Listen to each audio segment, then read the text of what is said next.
अल्लाह पर ईमान लाने का क्या मतलब? अल्लाह पर ईमान लाने का क्या मतलब? क्या जुबान से ये कह देना कि मैं अल्लाह पर ईमान लाया क्या काफी है? नहीं नहीं, जो इंसान अल्लाह पर ईमान लाएगा वो अल्लाह से डरेगा, वो अल्लाह पर भरोसा करेगा, वो दुनिया के किसी भी कोने में चले जाएगा, उसको जब मदद की जरूरत पड़ेगी वो अल्लाह को पुकारेगा। उसको मालूम है कि अल्लाह का नेटवर्क कहीं पर फेल नहीं होता है। मछली के पेट में हजरत यूनुस ने जिस अल्लाह को पुकारा था, मछली के पेट का अंधेरा था, रात का अंधेरा था और समंदर के पानी का अंधेरा था, और तीन तीन अंधेरों में यूनुस अलैहिस्सलाम ने किसको पुकारा था? फनादा फिज़्ज़ुलुमाति अल्ला इलाहा इल्ला अंत सुब्हानक इन्नी कुन्तु मिनज़ ज़ालिमीन। आज बड़े अफसोस की बात है, मेरे पास बहुत सारे केस ऐसे भी आते हैं, लड़की अहले हदीस घर की है, लड़की अहले हदीस घर की है, बाप भी अहले हदीस, माँ भी अहले हदीस, खानदान भी अहले हदीस, लड़की के ऊपर जादू का मामला है, जिन का मामला है, लड़की उल्टी सीधी हरकतें कर रही है और घर वाले परेशान हैं। घर वालों को किसी ने बताया फला बाबा की दरगाह पे चले जाओ, फला मज़ार के ऊपर लेके चले जाओ, आपकी बच्ची ठीक हो जाएगी। उनको लगा ये बहुत बड़ी मुसीबत है, हमारी जवान बेटी की शादी नहीं हो पा रही है, इसका रिश्ता नहीं लग पा रहा है। उन्होंने अपनी बच्ची को ले जाके उस कब्र के ऊपर, उस मज़ार के ऊपर वो लेके गए, और मज़ार के ऊपर एक ढोंगी बाबा बैठा है, उसने मोर के मोरचल से आपकी बेटी के बदन पर उसने फेर दिया, आपकी बेटी घर आई और सही हो गई। आपको लगा कि मज़ार पे जाके मेरी बेटी सही हो गई। ये अहले हदीस घरों में भी ये चीज होने लगी है मेरे भाइयों। अंतुमिना बिल्लाह, अल्लाह के ऊपर ईमान रखने वाला अपनी बेटी की मौत तो गवारा कर सकता है, अपने बच्चों की बीमारी तो गवारा कर सकता है, अपने आप को जला देना तो गवारा कर सकता है, मगर शिर्क की गंदगी में और शिर्क के दलदल में जाना कभी पसंद नहीं करेगा। इसीलिए अल्लाह के नबी ने फरमाया था, ला तुशरिक बिल्लाह, तुम अल्लाह के साथ कभी शिर्क न करना, व इन कुतिलता व हुर्रिकता, तुम्हें कत्ल कर दिया जाए, तुम्हें जला दिया जाए, तब भी तुम शिर्क मत करना। इल्लल्लज़ीना आमनू, जो ईमान लाए, व अमिलुस सालिहात, और नेक अमल करते रहे, व तवासौ बिल हक़्क़ि, और हक बात एक दूसरे को पहुंचाते रहे, व तवासौ बिस सब्री, और सब्र की तलकीन एक दूसरे को करते रहे, सब्र की नसीहत करते रहे। ये चार चीजें हैं, ये चार चीजें जिनके अंदर हैं वो घाटे में नहीं है, बाकी सारे के सारे इंसान घाटे। अब आइए गौर करें इस सूरत करीमा के एक एक लफ्ज के ऊपर हम गौर करें। सबसे पहले अल्लाह ने फरमाया वल अस्र, जमाने की कसम। यहां एक नुक्ता काबिल गौर है। अल्लाह तबारक व तआला जमाने की कसम खा रहा है। अल्लाह ताला जिस चीज की चाहे कसम खा सकता है, लेकिन हमें और आपको ये इजाजत नहीं है कि हम अल्लाह के अलावा किसी और की कसम। मन हलफ बिगैरिल्लाहि फक़द अशरक, अगर हम अल्लाह के अलावा किसी और की कसम खाते हैं तो ये भी शिर्क होगा। अल्लाह के नबी की हदीस है, जो गैरुल्लाह की कसम खाता है वो शिर्क करता है। हमारे यहाँ बात लोग अपनी बीवी की कसम खा लेते हैं, बच्चे के सर पे हाथ रख के बच्चे की कसम खा लेते हैं, कारोबार करने वाले अपनी रोजी रोटी की कसम खा लेते हैं। हराम है मेरे भाई, जायज नहीं है, शिर्क तक लेके जाती है ये चीज। सिर्फ और सिर्फ अल्लाह की कसम खा सकते हैं, हत्ता के खाने काबा की कसम भी नहीं खा सकते, क्योंकि काबा ये अल्लाह का घर है, अल्लाह की इबादत की जगह है। खाने काबा ये उसकी कसम खाना जायज है। कुरान की कसम खा सकते हैं, खा सकते हैं, लेकिन कुरान के ऊपर हाथ रख के कसम खाने का जो हमारे यहां चलन है वो सही नहीं। ऐसे आप अपनी गुफ्तगू में बोल सकते हैं मैं कुरान की कसम खाता हूं, क्योंकि कुरान अल्लाह का कलाम है, लेकिन कुरान को हाथ में लेकर के या कुरान पर हाथ रख के कसम खाना ये मुनासिब नहीं है, सही नहीं। तो हमें और आपको इजाजत नहीं कि हम अल्लाह के सिवा किसी और की कसम खाएं, लेकिन अल्लाह तबारक व तआला कसम खा सकता है जिस चीज की भी चाहे। अब सवाल यह पैदा होता है कि अल्लाह कसम क्यों खाता है? भाई हम क्यों कसम खाते हैं? हमें मौलाना साहब से कोई बात कहनी है,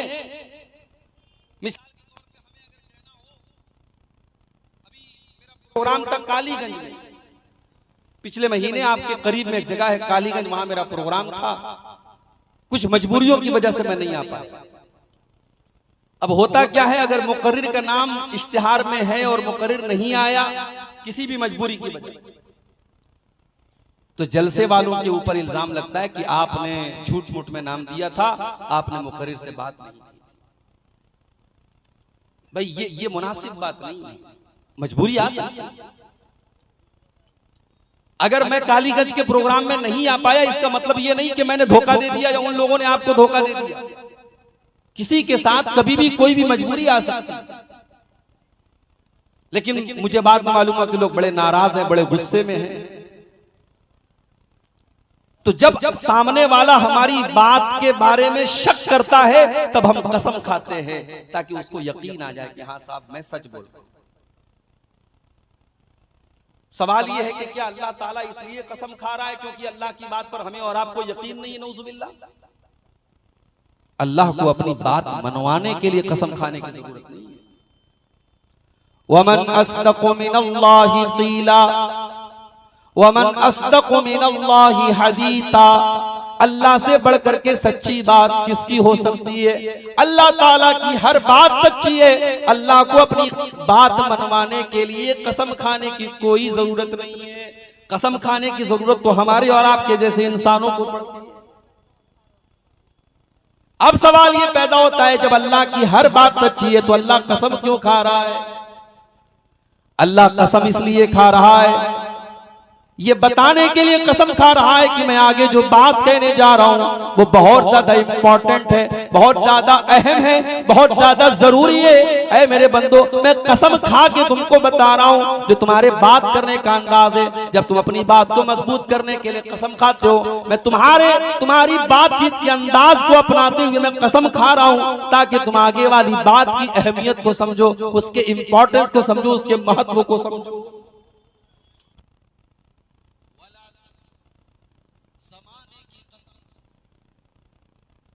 अब यहां एक चीज और समझ लीजिए, हम और आप बातचीत में एक बात बोलते हैं, जमाना बड़ा खराब हो गया है, नहीं बोलना चाहिए। हम कहते हैं हमारा टाइम बड़ा खराब चल रहा है, ये नहीं बोलना चाहिए। हम कहते हैं अपना टाइम आएगा, ये भी नहीं बोलना चाहिए।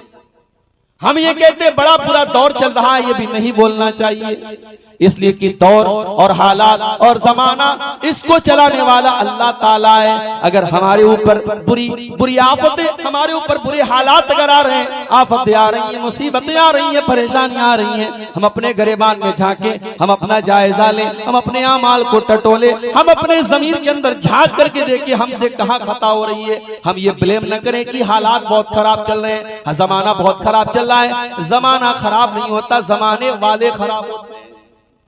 जमाना खराब नहीं। इसीलिए अल्लाह के नबी फरमाते हैं, ला तसुब्बुद दहरा, ऐ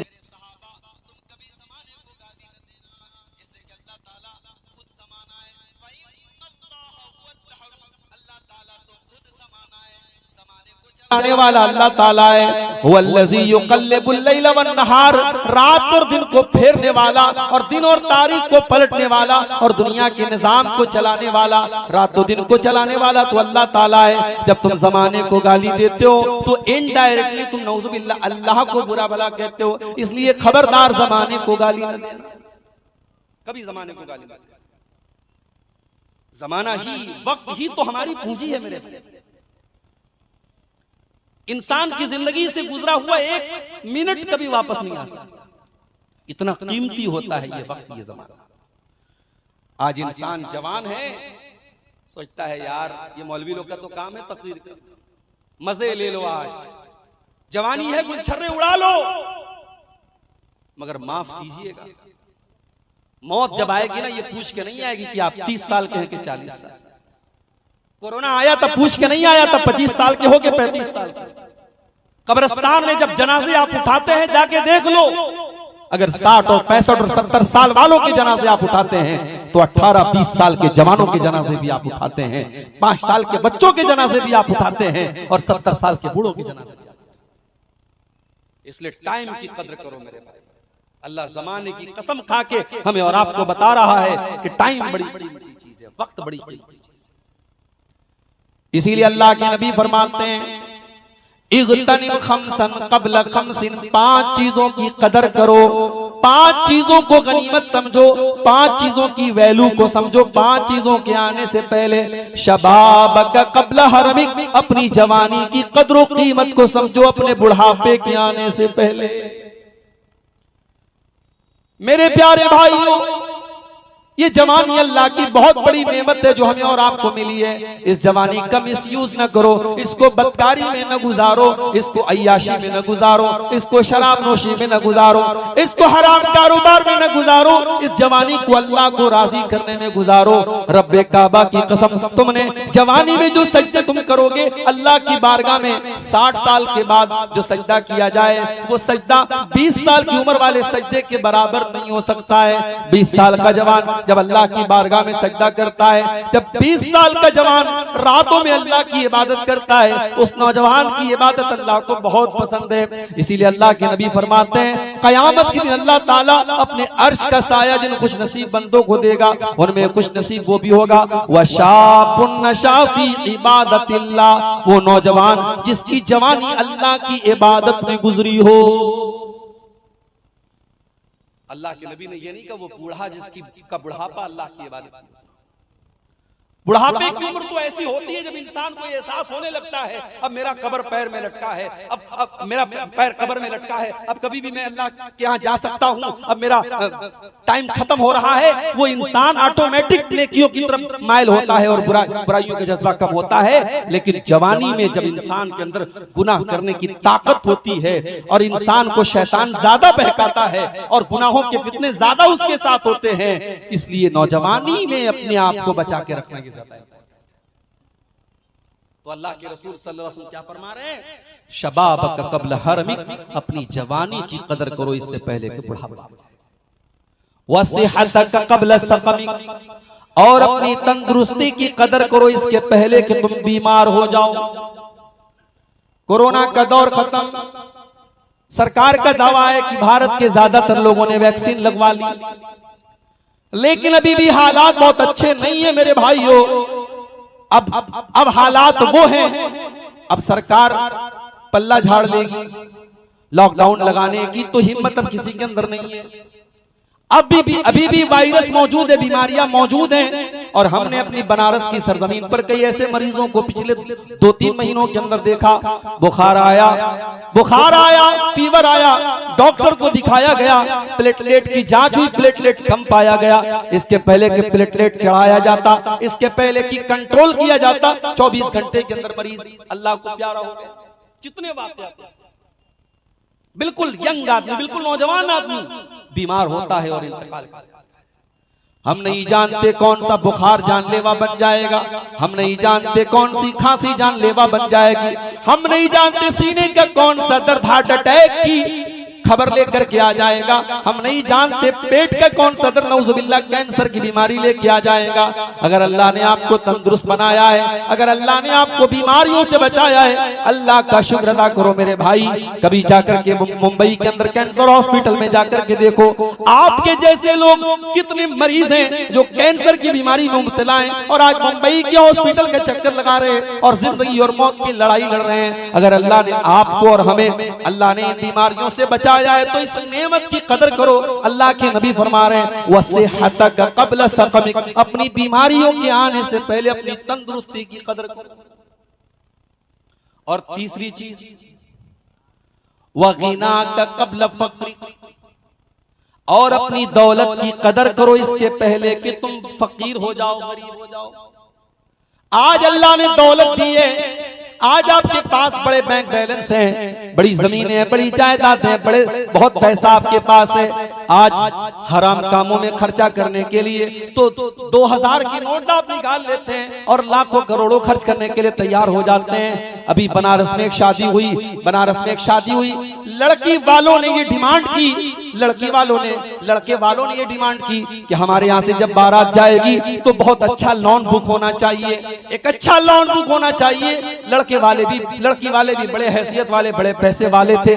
बनारस से थोड़ा सा आउटर में एक बहुत बड़ा शादी का लॉन बुक किया गया और मुझे भाइयों ने बताया कि उस शादी के लॉन की एक दिन की कीमत 8 लाख रुपए, 8 लाख रुपए में शादी के लॉन बुक किए जा रहे हैं। ये उस कौम के लोग कर रहे हैं जिस कौम की एक बड़ी तादाद आज भूखों मर रही है, जिस कौम के बच्चे आज तालीम से पीछे हैं और जिस कौम की एक बड़ी तादाद आज सर छुपाने को छत नहीं उनके पास। दौलत है तो उड़ा लो, मजे ले लो मेरे भाई, मगर अल्लाह को हिसाब देना पड़ेगा। दौलत की कदर करो, अगर अल्लाह ने आज दौलत दी है उस दौलत का मिसयूज मत करो। बहुत सारे नेकी के रास्ते हैं, बहुत सारे गरीब बच्चे हैं, बहुत सारी यतीम बच्चे हैं, बहुत सारी बेवाएं हैं, बहुत सारे इदारे हैं जहां आपके माल की जरूरत है, आप हराम रास्तों पे खर्च कर रहे हैं। जरूरी नहीं है, हमने देखा है बड़े बड़े बादशाहों की औलाद आज भीख मांग रही है, बड़े बड़े अमीरों और करोड़पतियों और अरबपतियों को हमने रोड पर आते हुए देखा है, सड़कपति उनको बनते हुए देखा है। अल्लाह के रसूल कह रहे हैं कि अपनी दौलत की कद्र करो इसके पहले कि तुम फकीर। और चौथी चीज वफरागक कब्ल शुगलिक, अपने टाइम की कद्र करो इसके पहले कि तुम बिजी हो जाओ। आज अगर आपके पास 5 मिनट का टाइम भी फ्री है तो उस फ्री टाइम को टाइम पास न करो।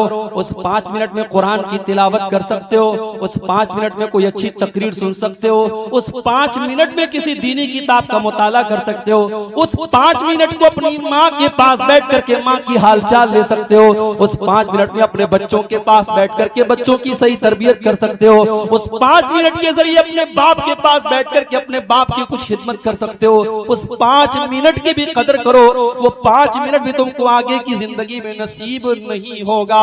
जैसे जैसे जिंदगी आगे बढ़ती चली जाएगी तुम अपनी मसरूफियात में बिजी होते चले जाओगे, मसरूफ होते चले जाओगे।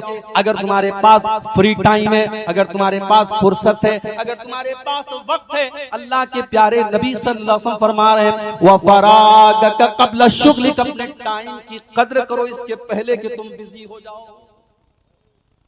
और 5वीं चीज वहयातक कब्ल मौतिक, और अपनी जिंदगी की कद्र करो इसके पहले कि मौत आ जाए।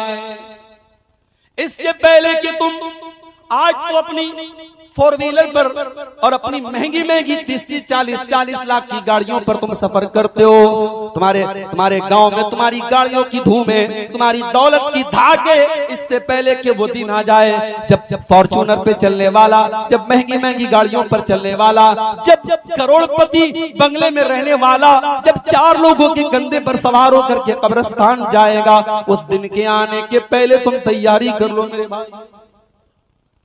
कभी रात का सफर आपने किया होगा, कार से आप सफर कर रहे हैं, रात का टाइम और जंगल से आपकी कार गुजर रही है। मेरे भाइयों, कभी रात के उस सफर में अपने कार की लाइटों को बुझा करके देखो, जब चारों तरफ अंधेरा हो और आप जंगल के बीच में आपकी कार खड़ी हो, आपको कितना डर महसूस होगा, आपको कितना भयानक लगेगा। मेरे भाइयों, कल कब्र के अंदर भी हम उसी हालात से 2-4 होंगे। उस कब्र में न माँ आएगी, न बाप आएगा, न औलाद आएगी, न रिश्तेदार आएंगे। सारे के सारे लोग हमारे मरने के बाद बड़े आंसू बहाएंगे, हमें नहलाएंगे, कफनाएंगे और कब्रिस्तान में ले जाकर के मिट्टी में डाल देंगे और मिट्टी दे करके हाथ झाड़ के चले जाएंगे और कहेंगे लहद तक आपकी ताजीम कर दी, अब आगे आप और आपके आमाल जाने। यहाँ तक आपकी ताजीम कर दी, अब आगे आपके आमाल जाने। मेरे भाइयों, उस कब्र के अंधेरे में अल्लाह के फरिश्ते आपके पास आएंगे और आपके अमल के हिसाब के साथ या तो कब्र में अज़ाब होगा या कब्र में जन्नत की खिड़की खोल दी जाएगी। अब ये आपको तय करना है कि आप उस जिंदगी में क्या करने वाले हैं। अल्लाह के प्यारे नबी फरमाते हैं वह हयातक कब्ल मौतिक, अपनी जिंदगी की कदर करो इससे पहले कि मौत आ जाए। तो जमाने की कसम खा करके अल्लाह ताला ने जमाने की अहमियत हमें और आपको बताई। और एक और तर्जुमा इसका किया गया वल अस्र, अस्र के टाइम की कसम या अस्र की नमाज की कसम। 5 टाइम की नमाजों में असर की नमाज की बड़ी अहमियत है। जिस तरीके से फजर की नमाज की बड़ी अहमियत है, उसी तरीके से असर की नमाज की बड़ी अहमियत है। आमतौर से फजर के टाइम भी आदमी सोया रहता है और असर के टाइम भी, जब दोपहर में इंसान कैलूला करता है, आराम करता है, तो असर के टाइम भी अपनी नींद को कुर्बान करके उसको असर पढ़ना पड़ता है। इसीलिए अल्लाह कुरान में कहता है, हाफिजू अलस्सलावाति वस्सलातिल वुस्ता, मेरे बंदो तुम नमाजों की हिफाजत करो और खास तौर से बीच वाली नमाज यानी असर की नमाज की हिफाजत करो, असर की नमाज की पाबंदी करो। वक़ूमू लिल्लाहि क़ानितीन, और नमाज में सुकून के साथ अल्लाह के सामने खड़े रहो। असर की नमाज की बड़ी अहमियत है। यही असर की नमाज थी जो जंग खंदक के मौके पर जब अल्लाह के नबी सल्लल्लाहु अलैहि वसल्लम काफिरों के साथ, मुशरिकों के साथ जब लड़ रहे थे, जंग कर रहे थे, उनसे अपना डिफेंस कर रहे थे, और उसी में आपकी असर की नमाज कज़ा हो गई। यहाँ तक कि सूरज गुरूब हो गया तो अल्लाह के रसूल को इतना गुस्सा आया, इतना नाराज हुए आप कि आप आमतौर से बद्दुआ नहीं करते थे, मगर आपकी असर की नमाज कज़ा हुई तो आपको इतना गुस्सा आया कि आपने बद्दुआ देते हुए फरमाया, मला अल्लाहु बुयूतहुम व कुबूरहुम नारा, अल्लाह ताला इन काफिरों की कब्रों को और इनके घरों को जहन्नम की आग से भर दे। शगलूना अन सलातिल वुस्ता, इनकी वजह से हमारी असर की नमाज कज़ा हो गई, इनकी वजह से असर की नमाज हम टाइम से नहीं पढ़ पाए। अल्लाह इनके घरों को और इनकी कब्रों को जहन्नम की आग से भर दे। तो असर की नमाज की कसम खा करके अल्लाह ताला असर की नमाज की अहमियत बता रहा है। और जब असर की नमाज आपको पढ़ना है तो जाहिर है जो इंसान असर की नमाज पढ़ेगा, जो फजर की पढ़ेगा, वो पांचों टाइम की पढ़ेगा, वो नमाज का पाबंद होगा। मगर अफसोस की बात है मस्जिदें आज हर गांव में हैं, और एक नहीं चार मस्जिदें हैं। मैं किसी गांव में जाता हूं, लोग कहते हैं मौलवी साहब यहाँ 4 मस्जिदें हैं, एक जामा मस्जिद है, 4 बख्तिया मस्जिद है। लेकिन आप फजर की नमाज में चले जाइए, जलसे में हजारों की भीड़ है, उसी गांव के हजारों लोग मौजूद हैं जलसे में, और फजर की नमाज में चंद लोगों के सिवा कोई नजर नहीं आता है। मेरे भाइयों, नमाज की पाबंदी न करके हम और आप अगर अपने आप को कुरान और हदीस पे चलने वाला कहते हैं, अहले हदीस कहते हैं और मुवहिद कहते हैं और कुरान और हदीस पे चलने वाला कहते हैं, तो तुफ है हम पर कि हम किस मुंह से अपने आप को अहले हदीस कहते हैं। मेरे भाइयों, दावा करना आसान है, उस दावे पर अमल करना मुश्किल काम है। अगर अहले हदीस हम कहते हैं तो हमें और आपको कम से कम उस नबी की आखिरी वसीयत का ख्याल रखना चाहिए। अल्लाह के नबी की आखिरी वसीयत क्या थी? अस्सलात वमा मलकत ईमानुकुम। आपने अपनी उम्मत को वसीयत की थी नमाज की पाबंदी करना, तो अल्लाह ताला ने असर की कसम खा करके हमें नमाज की। उसके बाद फरमाया, इन्नल इंसान लफी खुस्र, बेशक तमाम के तमाम इंसान खास खसारे में है, घाटे में है, नुकसान में है। सवाल ये पैदा होता है, अडानी जी तो बहुत पैसा कमा रहे हैं, अंबानी जी तो बहुत पैसा कमा रहे हैं, इस्राइल जैसा मुल्क आज दुनिया को नाको चने चबवा रहा है, ये तो ईमान वाले नहीं है, ये तो मोमिन नहीं है, ये तो नेक अमल करने वाले नहीं है, कोई जालिम है, कोई फासिक है, कोई फाजिर है, कोई हरामखोर है, कोई मुशरिक है। ये लोग तो दुनिया में बड़ी दौलत कमा रहे हैं। और अल्लाह क्या कह रहा है? इन्नल इंसान लफी खुस्र, बेशक तमाम के तमाम इंसान खसारे में। इसका मतलब ये हुआ, यहाँ खसारे का मतलब वो खसारा नहीं जो हम समझ रहे हैं। हो सकता है दुनिया में वो इंसान दौलत कमा ले, वो बिल्डिंगें बना ले, वो नाम कमा ले, वो शोहरत कमा ले, वो सब कुछ हासिल कर ले, मगर हकीकत में वो घाटे में है, क्योंकि कयामत के दिन वो घाटे में होगा। असल कामयाबी ये नहीं है कि आपके पास दुनिया की दौलत आ जाए और दुनिया का ऐशो आराम आ जाए। असल कामयाबी ये है कल अल्लाह की बारगाह में ये फैसला हो जाए, मेरा ये बंदा जहन्नम में नहीं जाएगा, जन्नत में जाएगा। फमन ज़ुज़िया अनिन नारि व उदखिलल जन्नत फक़द फ़ाज़। कल क़यामत के दिन जिसको अल्लाह ताला जहन्नम की आग से बचाएगा और जिसको जन्नत में डालेगा वही कामयाब होगा। मेरे भाइयों, इन्नल इंसान लफी खुस्र। अल्लाह फरमाता है कि तमाम के तमाम इंसान घाटे में है। यानी जो चार चीजें मैं बयान करने जा रहा हूं, अगर ये चार चीजें तुमने अपने अंदर पैदा नहीं की तो हो सकता है तुम दुनिया के एतबार से तो फायदे में और प्रॉफिट में रहोगे, लेकिन आखिरत में तुम खसारे में रहोगे। अच्छा, एक चीज और बताऊं, आप लोग खेती करते हैं, किसान लोग हैं, आपको समझने में आसानी होगी। खेती का एक प्रोसेस होता है, उसमें बहुत बहुत मेहनत लगती है, बहुत कुछ करना पड़ता है।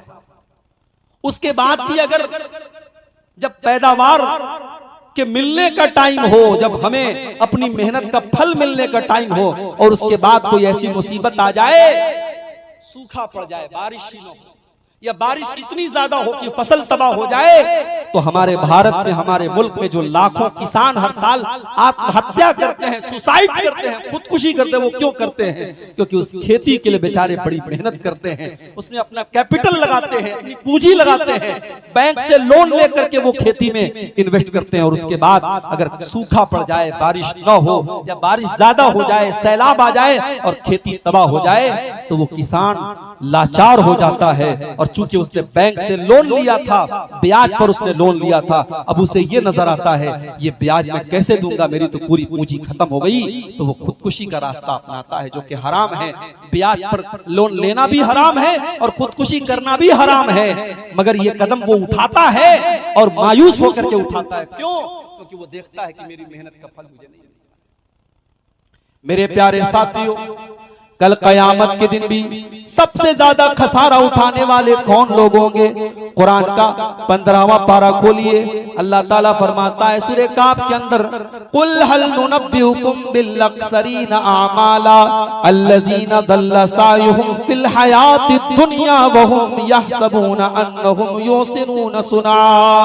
ऐ नबी, आप बता दीजिए कि सबसे ज्यादा खसारा उठाने वाले और सबसे ज्यादा नुकसान उठाने वाले कौन लोग हैं? अल्लज़ीना ज़ल्ला सायुहुम फिल हयातिद दुनिया, जिनका दुनिया का सारा अमल बर्बाद हो जाएगा। जितना अमल वो करके आए हैं वो सारा का सारा अमल बर्बाद हो जाएगा, और वो समझते रहे कि हम बहुत नेक अमल करके आए हैं। ये कौन लोग होंगे? फरमाया उलाइकल्लज़ीना कफरू बिआयाति रब्बिहिम व लिक़ाई, ये वो लोग होंगे जिन्होंने अपने रब की आयतों का इनकार किया होगा, जिन्होंने कयामत के दिन का इनकार किया होगा, उनके सारे के सारे अमल बर्बाद हो जाएंगे।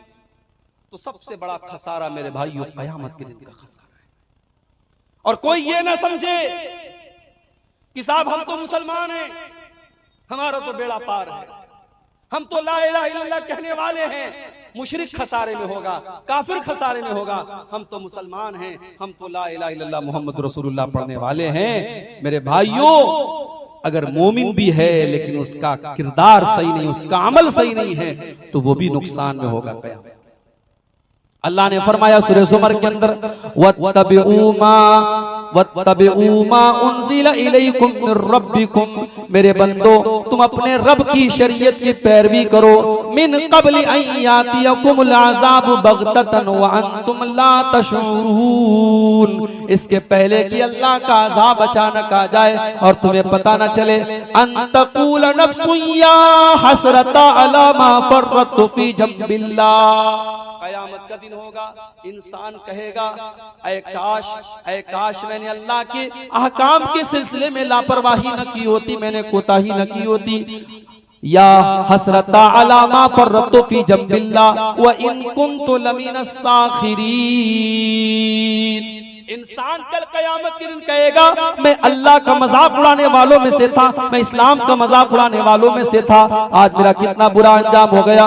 औ तक़ूल लौ अन्नल्लाह हदानी लकुन्तु मिनल मुत्तक़ीन, इंसान कहेगा ऐ अल्लाह काश तूने मुझे भी हिदायत दी होती और मैं भी मुत्तकी लोगों में से हुआ होता। औ तक़ूला लौ अन्ना ली कररतन, इंसान कहेगा ऐ अल्लाह काश एक मर्तबा मुझे दोबारा दुनिया में जाने का मौका दे दिया जाए तो मैं भी अच्छा अमल करके तुझको राज़ी करूं। मेरे प्यारे भाइयों, ये मोमिन और मुसलमान अपने आप को कहने वाला भी कल कयामत के दिन पछताएगा अगर उसकी जिंदगी अल्लाह और उसके रसूल के हकाम के खिलाफ। मुसलमान नाम है आपका, मुसलमान नाम है हमारा, बेपर्दगी हमारे यहाँ हो रही है, जिनाकारी हमारे यहाँ हो रही है, हरामखोरी हमारा नौजवान कर रहा है, जुआ हमारा नौजवान खेल रहा है, शराब हमारा नौजवान पी रहा है और तमाम हराम काम हमारे यहाँ हो रहे हैं। और हम साहब इसी ख्याल में मगन है कि साहब हम तो मुसलमान हैं, हमारा तो बेड़ा पार है। कुरान की आयतें बता रहे कि नहीं, जुबान से सिर्फ दावा कर लेने से काम नहीं बनेगा। खसारे में तो वो लोग भी होंगे जिन्होंने ईमान का दावा किया होगा मगर उनका अमल गड़बड़ होगा। इन्नल इंसान लफी खुस्र, बेशक इंसान घाटे। अब चार चीजें अल्लाह ने बयान की। इल्लल्लज़ीना आमनू, मगर वो लोग घाटे में नहीं है जो ईमान वाले हैं, वामिलुस्सालिहात, और नेक अमल करने वाले हैं, वतवासौ बिल हक़, और हक बात की तबलीग करने वाले हैं, वतवासौ बिस्सब्र, और सब्र की तबलीग करने वाले हैं। अब इन चारों चीजों पर हम थोड़ी सी रोशनी डालते हैं ताकि इस सूरत को हम अच्छे तरीके से समझें। ईमान किसको कहते हैं? ईमान किस चीज का नाम है? आइए अपने नबी से चल के पूछते हैं ईमान किसको कहते हैं। एक मर्तबा हजरत जिब्रील अलैहिस्सलाम इंसानी शक्ल में आते हैं और सहाबा के सामने बैठ करके अल्लाह के नबी से सवालात करते हैं ताकि सहाबा को दीन की मोटी मोटी बातें समझ में आ जाए। उसी में हजरत जिब्रील सवाल करते हैं, अय अल्लाह के नबी, अय मोहम्मद सल्लल्लाहु अलैहि वसल्लम, ईमान किस चीज का नाम है? आपने फरमाया, अंतुमिना बिल्लाहि व मलाइकतिही व कुतुबिही व रुसुलिही। ईमान ये है तुम अल्लाह के ऊपर ईमान लाओ, उसके फरिश्तों के ऊपर ईमान लाओ, उसकी किताबों के ऊपर ईमान लाओ, उसके रसूलों के ऊपर ईमान लाओ, वल यौमिल आखिर, और कयामत के दिन के ऊपर ईमान लाओ, वल क़द्री खैरिही व शर्रिही, और तकदीर के ऊपर ईमान लाओ।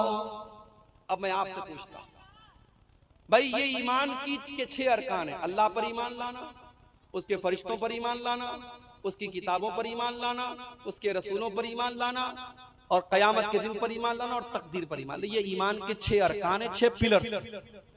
अब मैं आपसे पूछता हूं, क्या आप इन 6 चीजों पर ईमान रखते हैं? आप कहेंगे जी मौलाना साहब बिल्कुल रखते हैं।